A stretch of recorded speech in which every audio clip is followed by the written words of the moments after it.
Welcome to Backstage with Becca B with special guest Aimie Atkinson.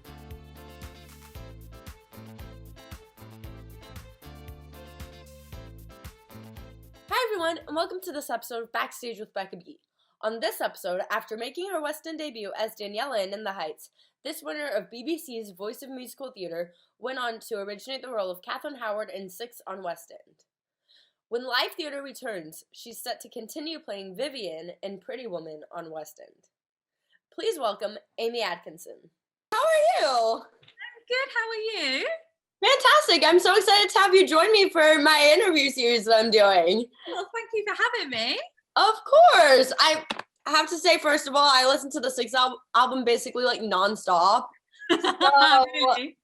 it's my favorite. I haven't seen the show yet live, but hopefully when theater comes back, I'll be able to see it ASAP. Yeah, you must. Yes. So anyways, how has this whole quarantine period been treating you? I know that you've done some drive-in stuff with this with the other girls from Six, and other London performers, but how has it been weird? How have you been dealing with it? I mean, the first couple of weeks was like, what is happening? I feel like everyone was just kind of in this state of shock.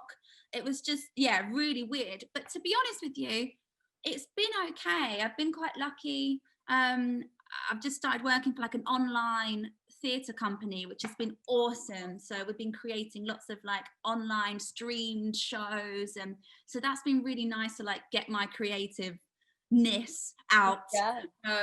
So I've been all right. I mean, obviously it's strange and I miss theatre and, all of those things, but it's been okay. It has been okay.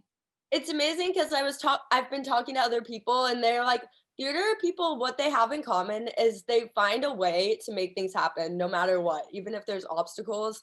And with virtual theater, they found a way. Yeah, it's like that show must go on mentality, isn't it? Yeah. I think it's instilled in us, okay, right, we can't do that, we'll do this. I think that's one of the things I love most about theatre people is their resilience in times like this. It's great because I mean we still get things to enjoy, and I mean there's still virtual theater that keeps theater alive in a way. Exactly. We're just in the interval at the moment. We're just in the half time, we're just waiting. Long intermission, but long intermission. Too long, but it's fine. It'll come back. Yeah. Have you always known that you wanted to be a theater performer and an actress? I think so. My dad was in a rock band, so I always I grew up listening to music and I loved to sing, but I was really shy. I was really shy when I was a kid, so I didn't sing in front of anybody. I used to go down to the bottom of my garden and sing out show tunes and stuff when no one was at home. And then my dad, my next door neighbors heard me over the garden, and they told my dad, they were like, do you know what, she can kind of sing. So my dad booked me into this recording studio. I sang On My Own from Les Mis, of course, the classic, absolute classic. And I remember I sang it and I came out of the studio and he was just crying and, whatever. And I remember thinking, oh my God, I think I'm okay. And that was kind of it. So I kind of knew, but didn't really understand that you could do it as a job until I went to see Joseph and the Technicolor Dreamcoat, and I was like, oh my God, people do this for a living. Yeah, I can be on stage doing that. Yeah, it was such a cool moment. That's so funny. So it was your next door neighbor who discovered you basically. Yeah. That's the reason that you're on stage performing right now, basically. You know what? I actually can't remember her name. I know that our husband had a really strange name, Big. His name was Big. Something like that. It's Jan and Big. It was weird names. But yeah, thank you, Jan and Big. Shout out to them. Yeah. They're amazing. So growing up, how did you become such a well-rounded performer and to where you could be on stage and get the roles that require not only singing but dance and acting? I think I kind of went about it a weird way. I started dance when I was younger, so I did a lot of ballroom and Latin dance. When I was about 13, I think I was, but then I sort of stopped doing that. But then I went to amateur dramatics, a drama club in my hometown. And like for me, that was the best thing I ever did, because I was like really shy, like I said, but then I sort of came out of my shell and we put on different productions and I met people that were like me, which was awesome. And I think that really helped me, because they were called Fusion Performing Arts and they were incredible. I'm actually like their patron of their school, which is awesome at the moment. But they kind of really helped me with the dance and the acting and everything. And then I don't really know, I just kind of fell into it, if I'm honest. Like I ended up doing this voice competition here in the UK and I won the competition, which was nuts. And then I kind of just started doing musicals, and no one's really noticed yet that I'm getting away with it. Do you know what I mean? Like I still feel like I'm a bit of a fraud because I didn't do the whole school thing. No. Don't tell anybody. No, definitely not a fraud. Like, you're so, like, the people online say you're talented, so you're talented.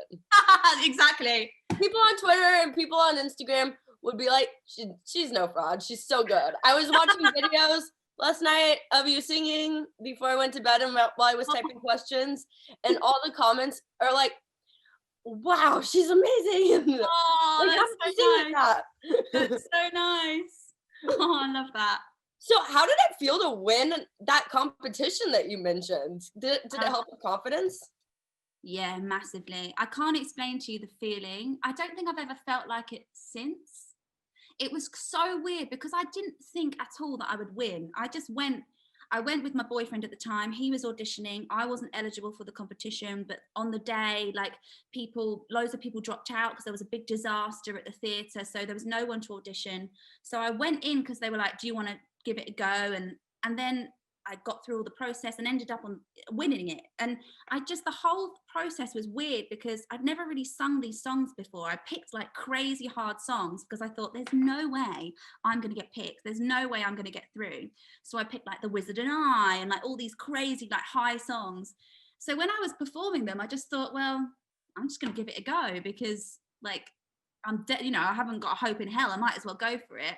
So the whole thing was nuts, and it was a magical moment when I won, and it did change my life. It really did. I'm so thankful that I went to that audition with my boyfriend. I'm so like, it's like one of those weird moments in life that you think if that didn't happen, I wonder what would have happened, you know? Yeah, it was kind of meant to be. It really was. And it probably helped that you were natural and you weren't really like, you didn't put too much pressure on yourself. So you went in and you like didn't like over try. Yeah, you're so right. You just did what you know how to do. Yeah, you're so right. Because I think as you get older, you overthink things a lot. Yep. Because you know more and you know what's expected of you, and your ego gets involved. Whereas back then, I didn't know anybody, I didn't know the industry, didn't know anything about anything. So I just thought, oh well, I'm gonna, give it a go. And it worked. It did. And getting back into theater, you've had a super successful theater career in the past like 6 years alone. In 2015, I believe you were in the Heights, right? Yeah. As Daniela? Yeah. What was that like, being part of a show like in the Heights that Lin-Manuel Miranda was involved in? And I mean, it had gotten all this buzz around the US already probably by then. Did you know about it pre getting involved? Oh yeah, I was obsessed. I remember the first time I heard Breathe, I just burst into tears because I just thought it's the most beautiful song I've ever heard. And then when the production, I knew it was coming to London, I was like, please, I have to be seen for this. And I couldn't get an audition. Like I couldn't get seen. And I was so upset. And I thought, it was a kind of a time in my career when people weren't really seeing me. I was finding it really difficult to get auditions and whatnot.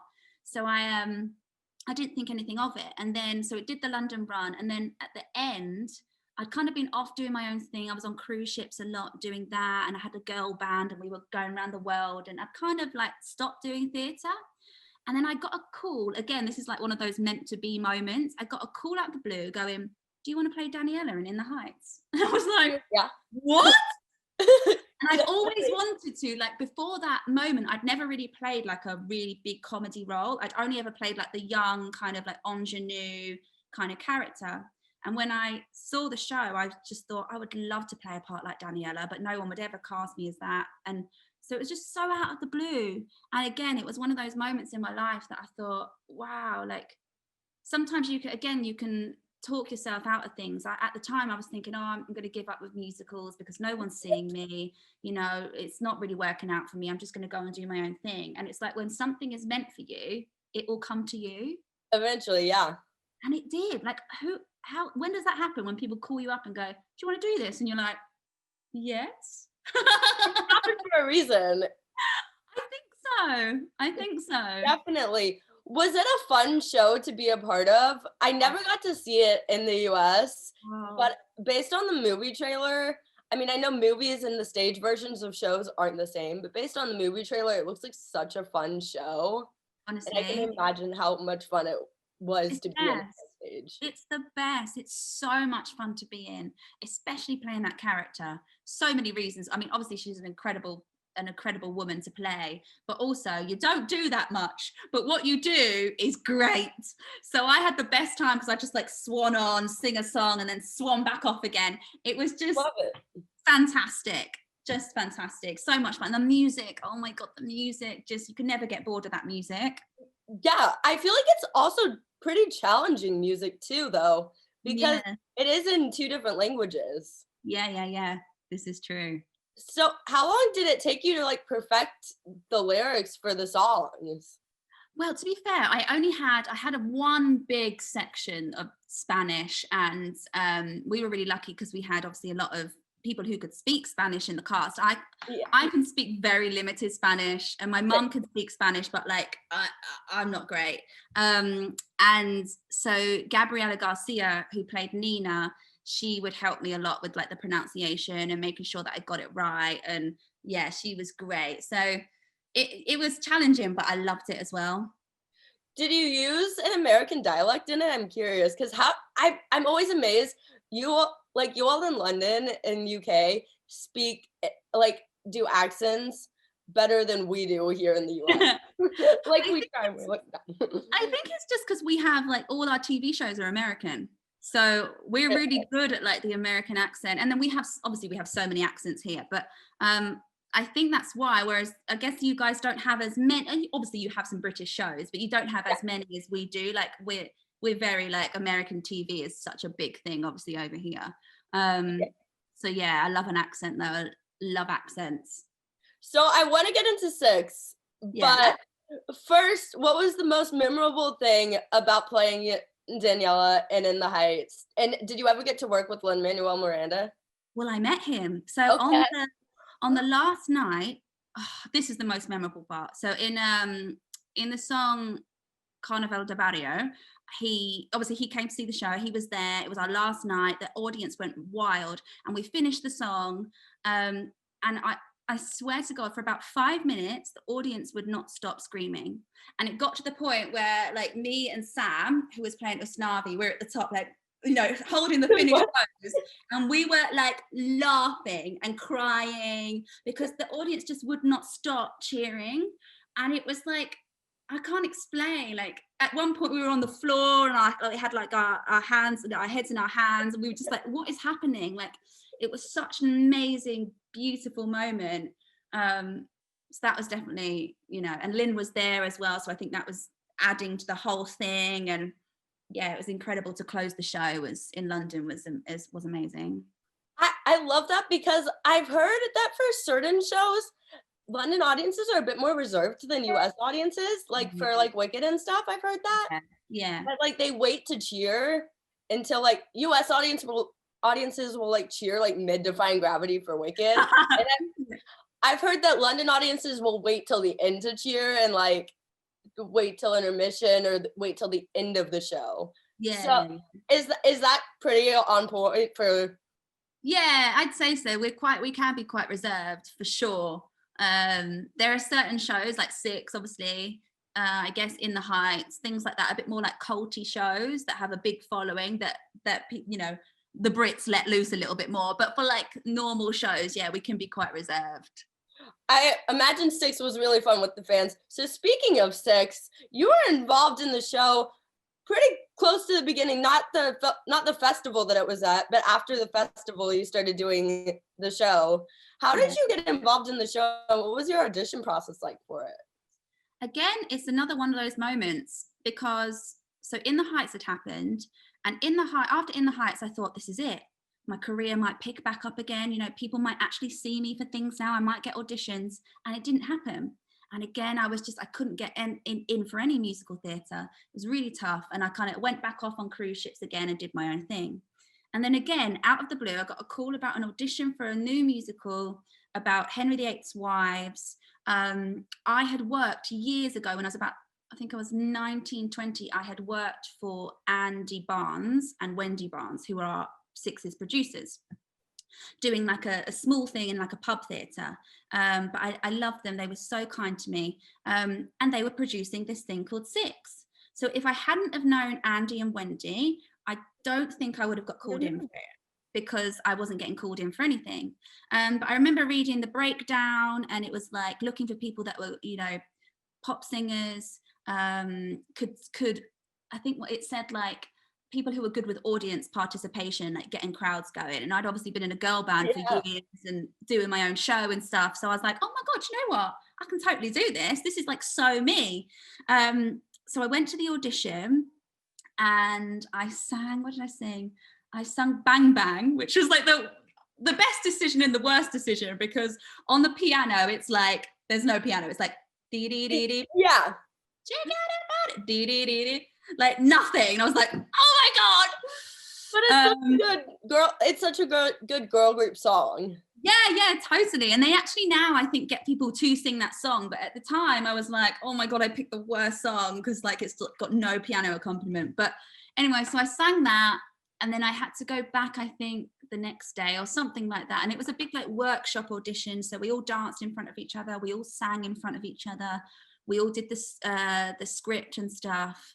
And then I actually auditioned for Anne Boleyn and Katherine Howard. I was going to ask, what other queens did you audition for? Yeah. And I was like a bit, at the time, I was a bit like, why am I not auditioning for Catherine of Aragon? She's the Spanish one. Like, come on. Like, you can't get more Spanish. Anyway, so I was like, what? And so when they gave me Anne Boleyn and Howard, I was like, oh, okay. And I actually thought, in the room, I thought, I'm probably a better Anne Boleyn, because I didn't really know anything about Katherine Howard. And I sang a tiny bit of All You Want to Do, but you couldn't really get the taste of like her character in that tiny little bit. So I just thought, oh, if I get it, I reckon I'll probably get Anne Boleyn. Anyway, obviously got Katherine Howard and was like, cool, but I don't know anything about her really. But obviously then I did like a huge amount of research, and she's just, yeah, it was a wonderful part to play. And I get it now, like now knowing Katherine Howard so well in the world of Six, I'm like, oh yeah, she's totally me, like that's me. The most interesting Katherine Howard fact you learned during your research for her that like maybe helped you play the part the most? Oh gosh, so many things.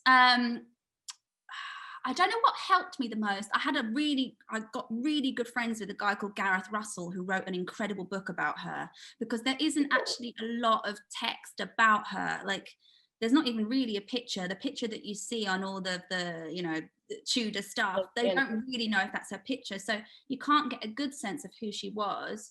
But Gareth Russell wrote this book called The Young, the Beautiful and the Damned, which was like it's a hefty old book, but it really helped me understand the period of time that Catherine was queen, because there were so many other things that were going on politically in the time that kind of attributed to her downfall. Really, she was kind of just like a massive scapegoat for so many things politically.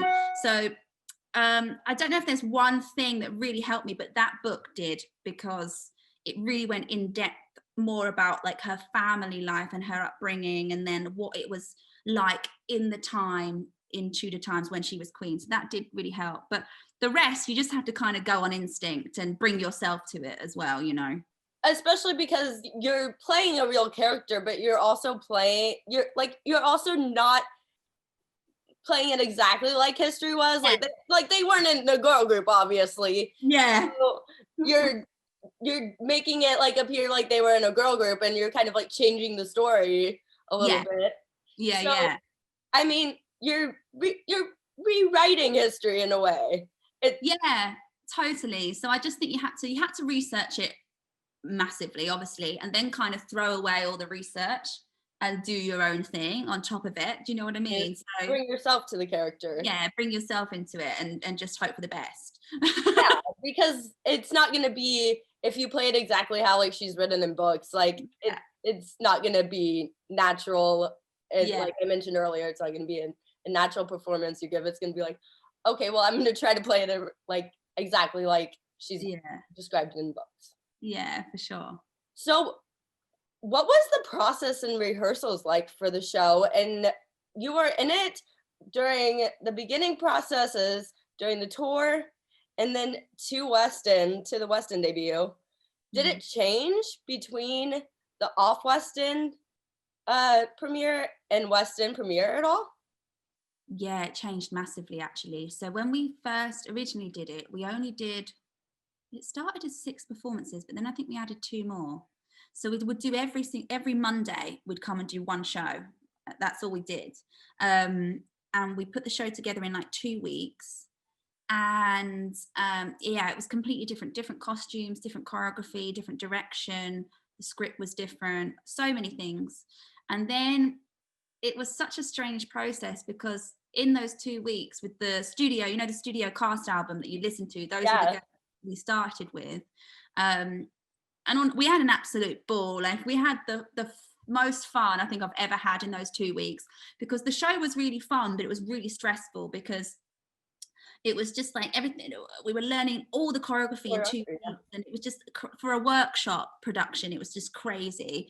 So we were highly stressed. Everyone was really emotional, very dramatic. It was very dramatic, and we didn't know what to expect. Like when we walked out on that stage the first night, we had no idea if people were going to like it, because when you're so intense with something, you can't see like the wood for the trees. So I remember we did the first show and the audience went mental. And so after the show came down, we walked up the stairs in silence, literally in silence, back to our dressing room, sat down, and Genesis, who played Anna of Cleves, went, "It's quite good, isn't it?" Like, I think this is going to be big. We all went, "Yeah, that's really good," like this. But then when we did it again, we had a different, like I was saying, we had a different choreographer. We had Carrie Ann come in, who made it like more commercial and more like modern sort of dance. And then we had obviously Lucy Moss directed it, which made a massive difference, because she knows that she wrote it, so she knows the piece so well, and she knows the history so well, and so that was fantastic. And then the costumes, Gabriella Slade came on to do the costumes, and that just lifted it to a whole new level. Those costumes are just genius. And yeah, just the set, everything just like went like this. And I actually went to see it in the last, so we're in lockdown now, but before this lockdown, we had a bit of a break where 6 was on for a little bit. I was joking about flying to London then, because I was like, but like I know like I don't think travel to London from the US is allowed, but I was like, I want to go so bad. I miss the it was great to see it, and it's done like another like lift, you know what I mean? Like, so when I did it, it was fabulous. Like, don't get me wrong, it was fabulous. But then watching it again, like they've got the American set now, which is stunning. They've got the American costumes, which are like even better. And it had moved from the Arts Theatre to, I think they're at the Lyric now for a bit, which is like a bigger, more prestigious theatre, and it looks really good in there. I think it really suits it. I mean, I love the arts, but it did look great. But it was a fabulous like process to be involved in. Do you remember the day you all made your West End debut in 6? And did you know that day that it was gonna like be a show that was gonna make a huge impact on the West End, and that West End fans would go crazy over? I think I did always know, even from when we did it the first time. Because obviously some of the girls who did the studio album with us, they didn't stay on to do it again. They had other projects. I mean, no one was offering me any other projects. That's hard to believe, though. Not that would have made a big difference, because I just thought, this is really special. I wanted to be a part of it. I don't really remember my first. Don't remember our West End debut. I don't know why. I can't remember it at the moment. But I think the moment I realised, oh wow, this is going to go even bigger than I expected, was when we did West End Live. So we did West End Live, and it was like we'd only been in the West End for like a couple of weeks, I think. Well, not long. I can't really remember. But we did West End Live, and we came out, and obviously the crowd went mental. And I think it was Millie was singing "Don't Lose Your Head." And the crowd were like singing back at us, and it's a really crazy experience. And then we came off stage, and our theatre is just up the road from where they do West End Live, so we were just going to walk back, walk back. Yeah. And we tried to, but we got absolutely mobbed. We couldn't go there. Like, people would just go. It was like we were the Spice Girls, and we were like, "What is happening?"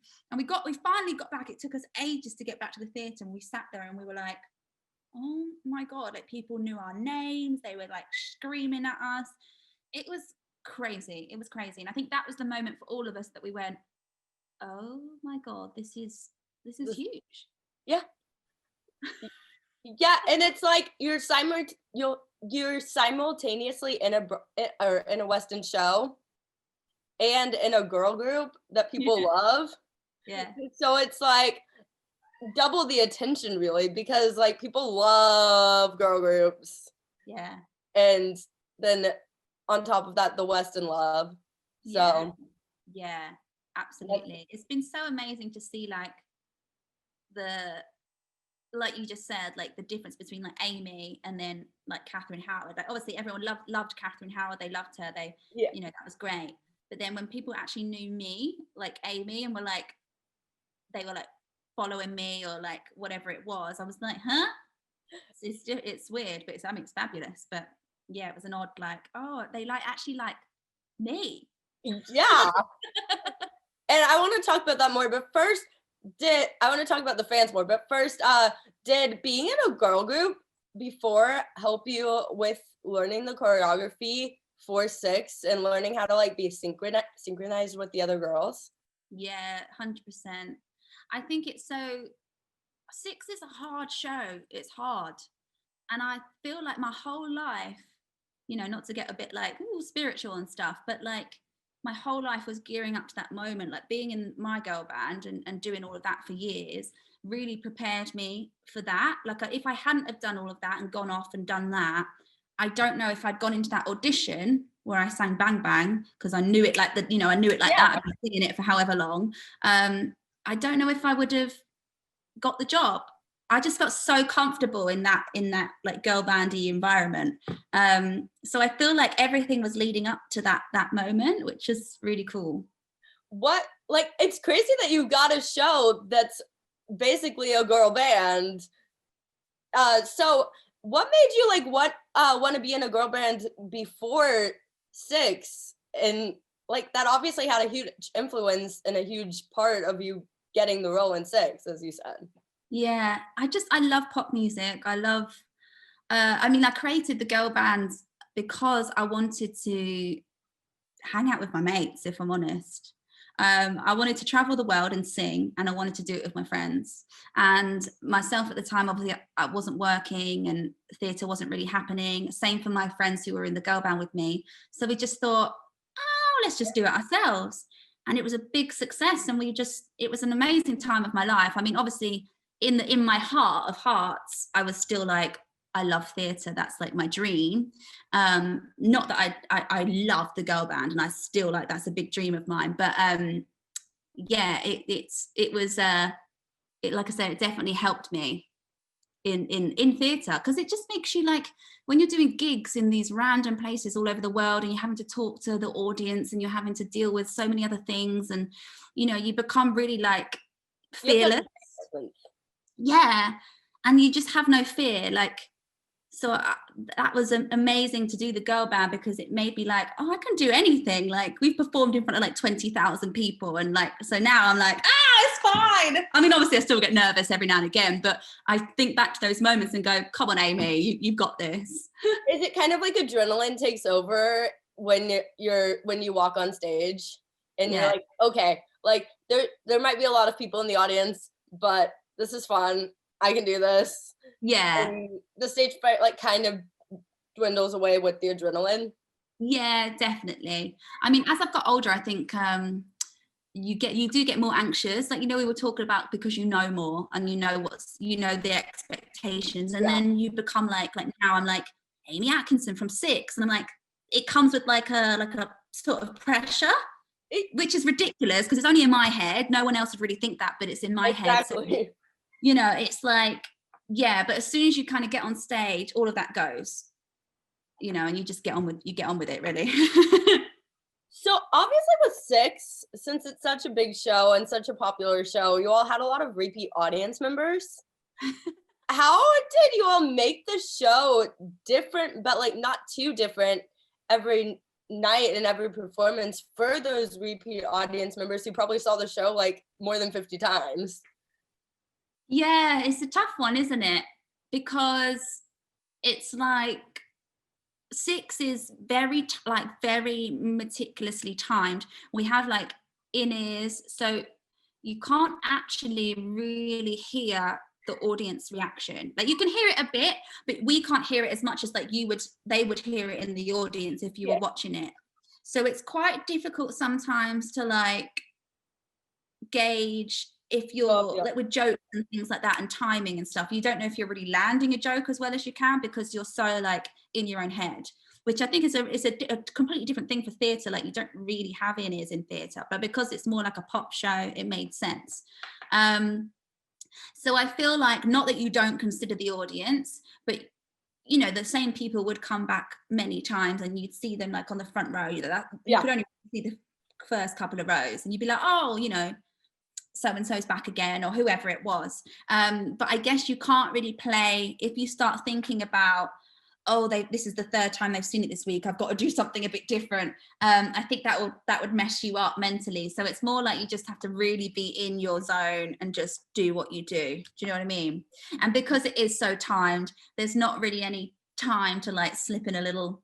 I mean, I quite like to, give a little cheeky wink or a wave or something to like to the regular proper fans who came all the time. You'd have to like, do something because that's their loyalty. We should respect that. Do you have a favorite mega mix moment from the show? From like the whole run you did, the whole time you did the show? Oh, I don't know. What was a good one? Oh, there's been so many funny moments that have happened. I think what was amazing when we did the sing-along, because I didn't do the sing-along the first time. I can't remember, something happened and I was off. And then the second time I was taken off because there's like one show a week that you get taken off, and that happened to be my show. So I didn't get to do a sing-along for ages. So when I did, which was the most incredible experience, it was insane. The Mega Six was just like epic. So I do remember that quite vividly, and it just being like, whoa, this is so cool. I felt like a proper pop star, I'm curious, were people initially allowed and still allowed to film it, or was that just a thing that people did? Because I feel like it helped with marketing for the show a lot. Oh, totally. It was absolutely genius. Yes, I think they've always been allowed to film the Mega Six. I think we put that in pretty sharpish when we were on tour, I believe. That became a thing, which I think is lovely because, like you said, it's good for the show because it's great marketing. Like, after every show, you've got all these videos going everywhere. But it's also just good for the fans to have like a little keepsake, of that moment. I think it's a great idea. I think all shows should do it, to be honest with you.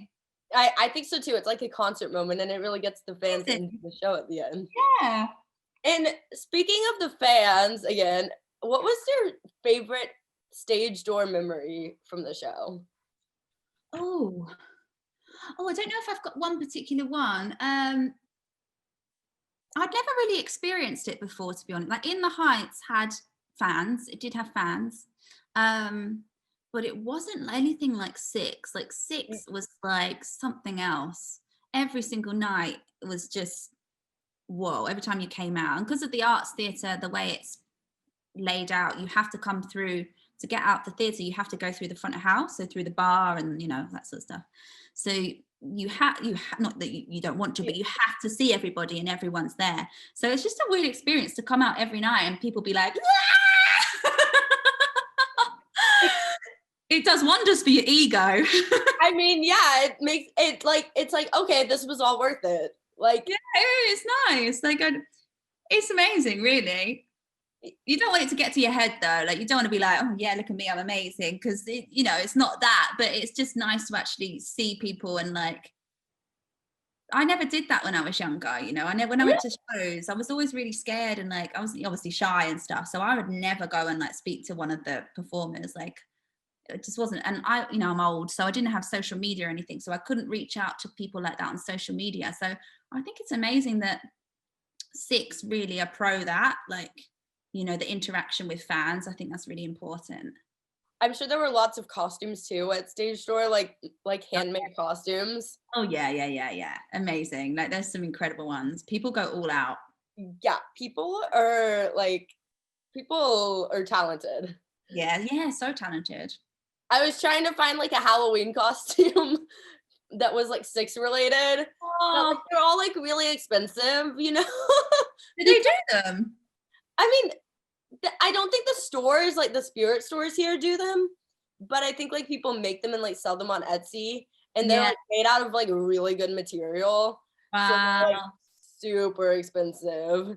They're That's like cool, designer like material. cosplay, isn't it? Like, loads of people do cosplay Six, which is awesome. I love it. It's insane. Like, I'm like, I wish I could make something like that. Yeah, me too. Obviously, you performed at award shows and stuff with Six.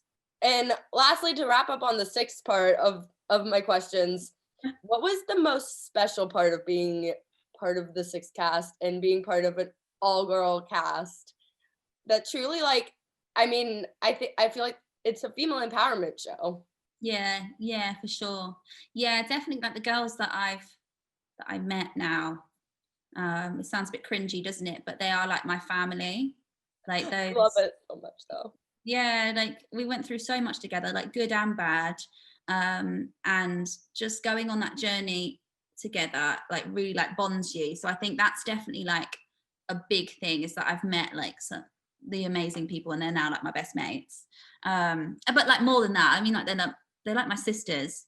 Like, because we have little arguments, and we have, like, obviously we spent like so much time together, but it's like you would with your sister. Do you know what I mean? Yeah. Yes, for sure. But that's what makes the fans love the show even more, probably, that they see the chemistry and they see the bond on stage. Yeah, And totally. So that was really special. And just, all the things that we experienced together, like the Oliviers and things like that, that's something that I never ever thought that I would be involved in. Like, I never thought I'd be nominated for an Olivier. I mean, I dreamt about it, don't get me wrong. I dreamt, that would be like, that's the pinnacle of in musicals in England, to get nominated. And then, if we didn't win, but that's like the peak of like your career. So yeah, that was amazing. and I feel like I don't know the exact number of views that the video of your performance there has online on YouTube, but I feel like it went pretty viral. So yeah, I think so. We should check that out. I don't know. Yeah. I think it went viral. I'll check it out at the end and see how many views it got. But before quarantine started, you had just taken on Vivian in Pretty Woman musical in the UK. Yeah. And was it like a month or 2 months that you had to perform in that show? Oh yeah, we hardly did anything. So I started in January, rehearsals, and then we opened Valentine's Day. We opened on Valentine's Day previews, and then we like opened for about 2 weeks, and then obviously the pandemic hit. But I'm grateful for those 2 weeks. I had an absolute blast. Well, and hopefully the show will come back when theater reopens, because like I actually got to see it on Broadway when I went to Broadway last, and I loved it so much. I feel like the songs that Vivian sings in the show, like, they're such like powerhouse songs. Yeah. How do you in those 2 weeks and even in the rehearsal process, how did you work on vocal stamina to be able to sing those songs so much, like, repeatedly? Yeah, it was hard actually. I was really sick in rehearsals. I think I just finished Six. After Six, I went back on cruise ships for a while and performed on cruises. and then we started rehearsals. So I think I was just knackered, and I got really, really ill. So did Danny, who plays Edward. So we were just like constantly sick. So I could never really like build up the stamina of the part. But then when we got into previews, and then into the swing of the show, I actually got quite used to it. I think it's just a thing that happens with time. It's annoying because I got really good and I thought, oh, this is a breeze. I can do this 8 times a week. And then we stopped. But it's just like anything. It's just a muscle, and muscle memory kicks in at some point. It just takes a while to get there sometimes. Yes. How did you make the role of Vivian your own, playing her? Because I mean, in the musical had been done before on Broadway. Samantha was playing it on Broadway, and it's obviously a movie too. Yeah. So like, but you want to make it your own when you're an actress and you're playing it the second time and not originating a role. Mm-hmm. So like, how hard is that? Was that hard for you, or was that pretty easy to like bring yourself into the character? Yeah, it was actually, because I just thought, I never saw Sam do it, so I never saw it on Broadway. So I didn't have anything to compare it to on that part. And when it came to the movie, I thought, well, I mean, look at me. Julia Roberts is like Julia Roberts. Do you know what I mean? Like, she's iconic. You can't fault that performance. It's spectacular. And there's no way that I can emulate that. And I wouldn't want to. Like, I wouldn't want to do like a caricature or like a poor man's version of Julia Roberts's performance. So I just kind of went back to the character and I thought, like, what is the essence of her? And actually we're quite similar, because I think a lot of people would think like I'm like this like glam person, but I'm such like a goof, and I'm so silly, and I fall over, and you know, all these things.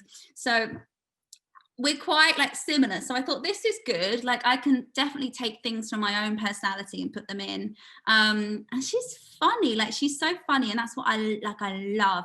Like, I love women comedy roles. It's just the best. So yeah, I just tried to not disregard what was done in the movie, because it was so amazing, but just take little bits of it. And then, like the same thing with Katherine Howard, then do your own thing and hope for the best. Like, I thought this is either going to go either people are going to love it or they're going to absolutely hate it. And I mean, hopefully they loved it. I mean, I was only there for 2 weeks, but I loved the show personally when I saw it on Broadway.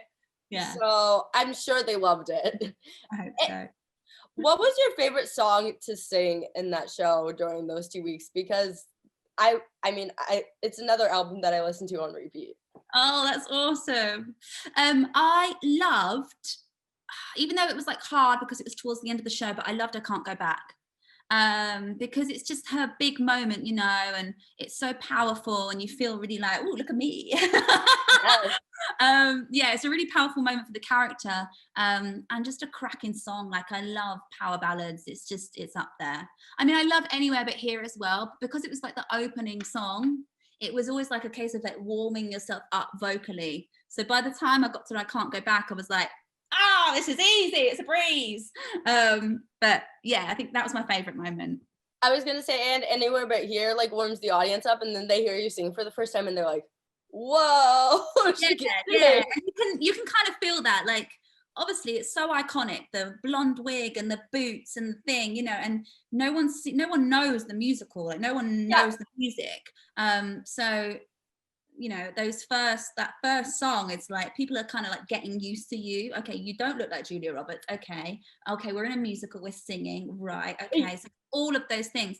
But I think at the end of Anywhere But Here, like you have to try and win them over in that song, and it's such a great song to do that because it's so fun to sing. But you can definitely, like, people are getting used to Pretty Woman being a musical, and then from that song I feel like they're invested. And you get the belting moment too. Yeah, it's great.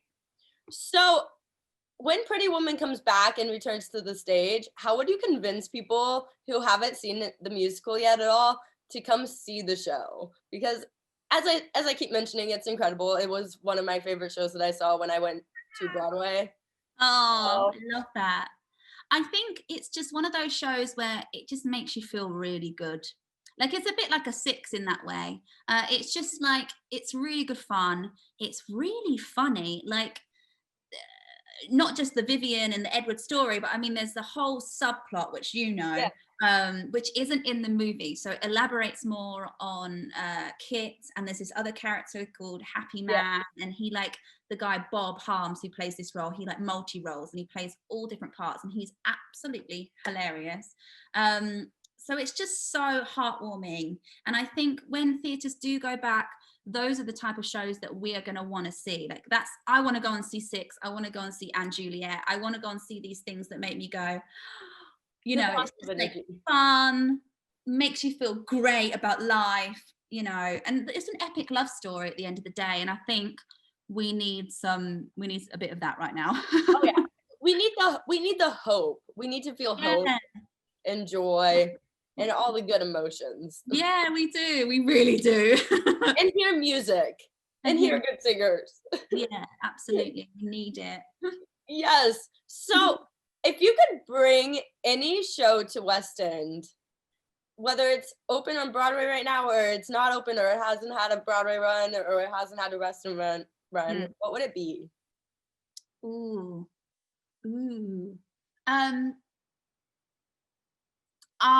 Well, I didn't see Beetlejuice. I didn't see it, but I love the soundtrack.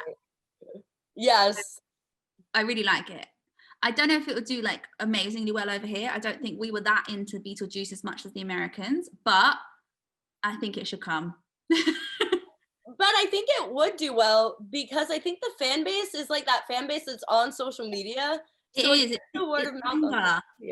Yeah, it's definitely like a 6 audience, which is cool. Yeah. So I'd love to see that here. I mean, I'm really excited for Moulin Rouge to come here. I just love it so much. So I'm excited about that. Did you watch the movie a lot growing up? I loved it. I loved that movie.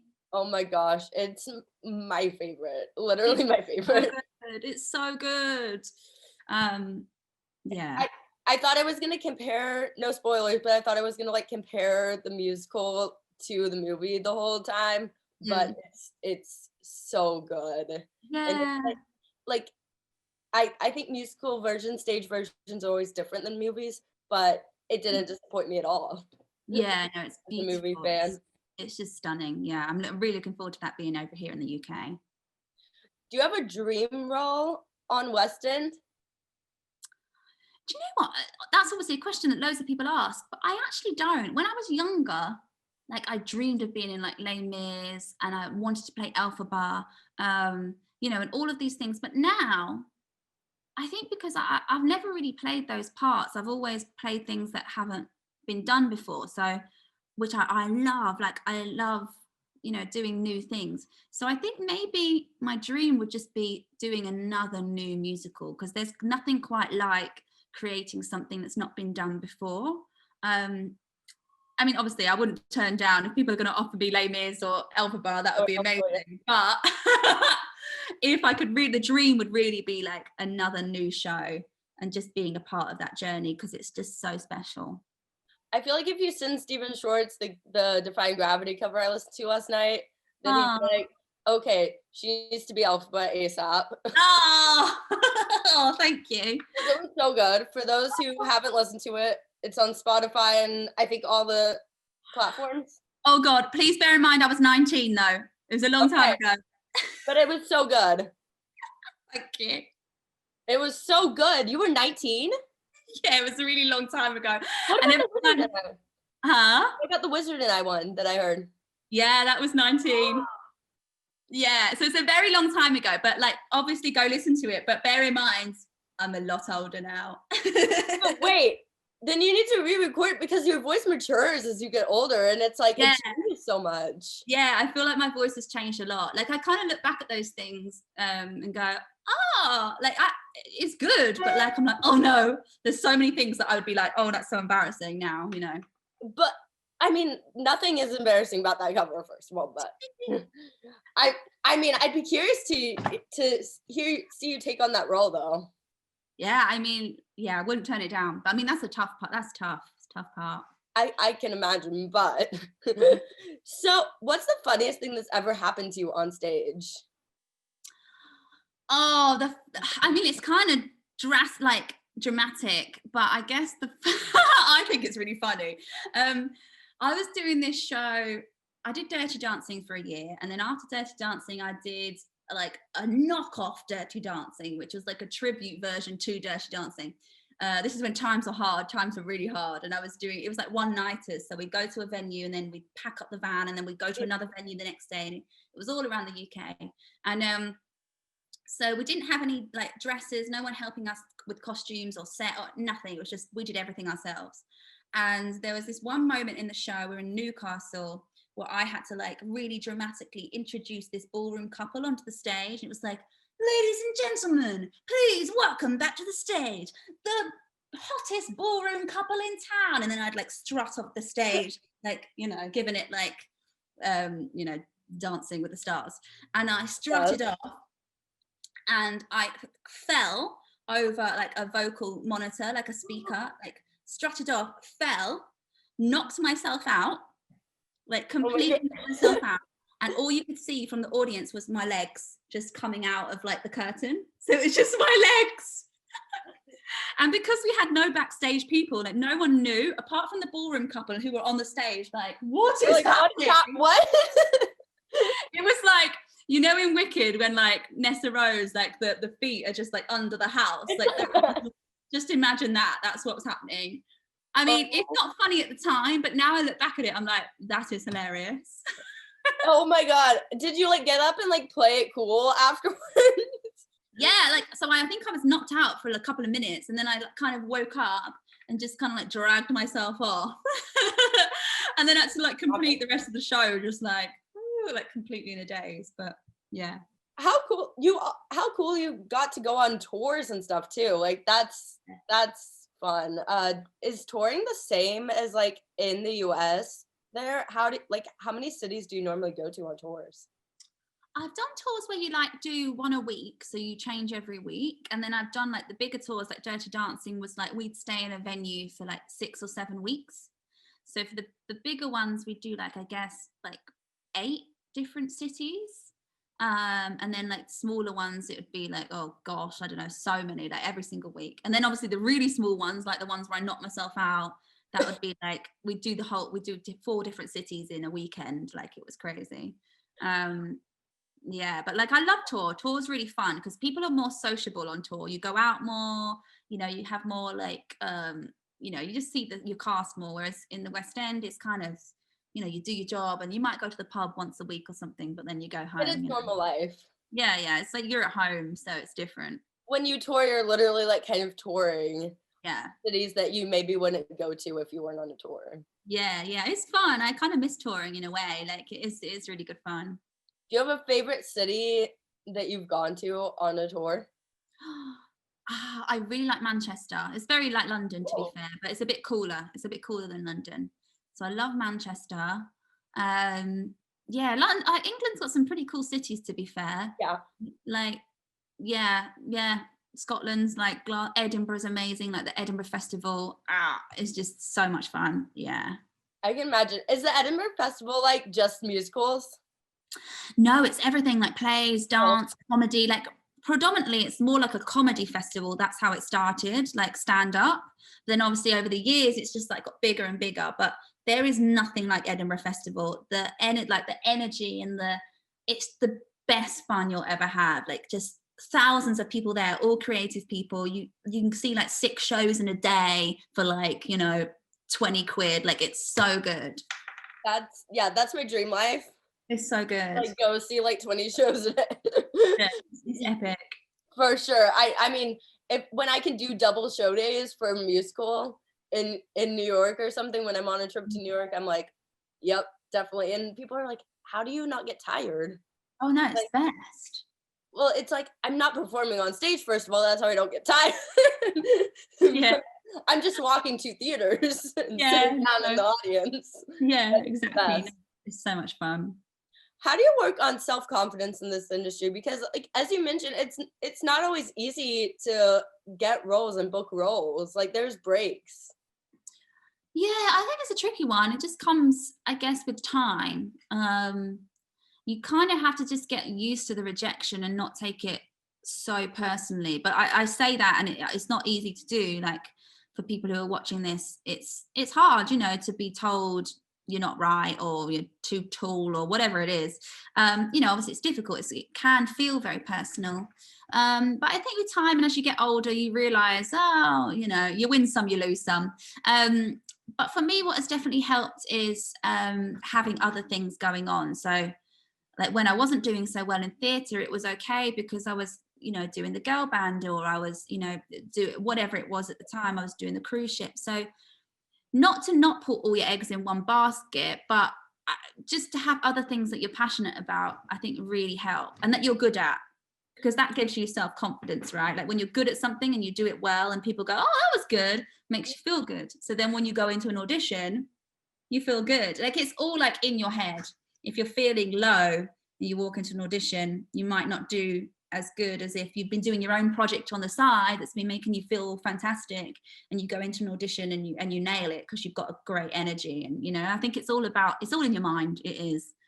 How do you calm yourself pre an audition? Because like I feel like I would go into one of those audition rooms and be like, and like hyperventilating. Yeah, And I wouldn't it's be able to tough. get things out.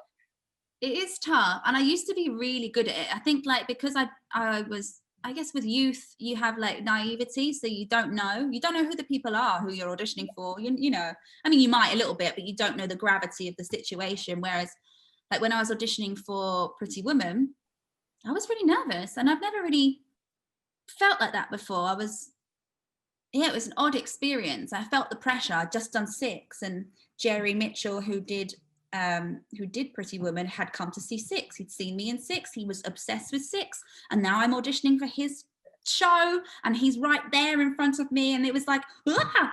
But to be honest, I don't know how I got the job. I don't know. Who knows? But Well, he was probably like, I saw her in Six and she was great. yeah, I think that's literally what happened. Not that I think I did a good audition. I definitely didn't do an amazing audition, but I did a good audition. And I think he just kind of went, we know she's good. Then you might have done an amazing audition, and your head like talks you out of it, and Yeah, true. Very true. I don't have any good audition tips though, really, because sometimes I'm really good at them and sometimes I'm really bad. Like, I don't have an audition technique. Just sometimes I'm in a good frame of mind and I do well, and other times like you said, I get too much in my head, and it's just one of those things. I talked to someone and it was interesting because she was like, you know what makes me not scared during auditions is that I go into an audition and it's just another chance to perform. And I was like, okay. Very good. That is how I used to think about it. Like, when I was younger, I just used to think about it as a performance. And if I ever had to audition on a stage, that was the best, because you could literally just think, I'm just doing a show. This is great. Yeah, that's a really good tip. Just thinking you're performing, you're just imagine the crowd and just really see yourself there. Yes. So I went on your website last night and I saw that you offer online dance classes. Yeah. Can you talk about that? Like, how did that come about? Like, obviously you're a good dancer and you have dance training, but how did you come up with the idea to like start having videos that teach people how to dance online? Because that's amazing. Well, I guess it was in lockdown. We got asked. Lockdown happened, the first one, and a dancer over here called Oti, she's on our like equivalent Dancing with the Stars. She asked me to do this thing called West End Wednesday, which was like, she was like, can you teach something from Six? And I was like, yeah, sure. So she did this whole West End Wednesday, and me and my housemate Gribby, who's down there, we taught No Way. And people loved it. They loved it so much, and they were like, this is really helping me, like it's helping me through lockdown and all these things. So we just thought, should we continue doing it? Like, why not?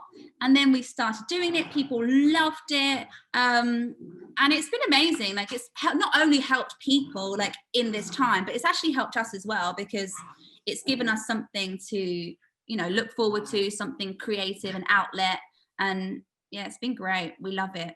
And the positive feedback you get is probably really reassuring, and like really like it makes you happy to see people loving it. Yeah, definitely. And like people have, it's been a tough time. People have been having a really tough time. So to even help people a little bit with some dance is just great. It's fantastic. Do you have anything else that you've been working on, whether it's theater related or not, that you'd want to promote? I know you have like an album full of covers on Spotify out, full of amazing covers. But do you have anything else that maybe people don't know about that you'd want to let them know about? Well, I guess I have been working on. Can you hear my dogs, by the way? My dogs are going. I can, but it's totally fine because my dogs do the same thing. Come here. Do you want to come say hello? Come here. I always have like a mad moment. Oh my goodness! Sit down, but this is magic. Oh my goodness, what a cutie pie! Yes. So cute. What can I say? Well, I now work for this online streaming company, which I think is quite a good thing to talk about, because it's like bringing theatre to new audiences that might not have seen things before. So we've been working on so many really cool like stream shows. We did one with the original lineup of 6. So we did like a whole like a reunion show where we got back together. And then we did another one called Girl Power, which was like a really empowering show to so many things, talking about body confidence and sexuality. And so yeah, if you want to check out thesby.com, it's got so many amazing things on there that people might be interested in, which would be cool. Well, I'll put the links to everything to everything like dance classes and that in the description of the video.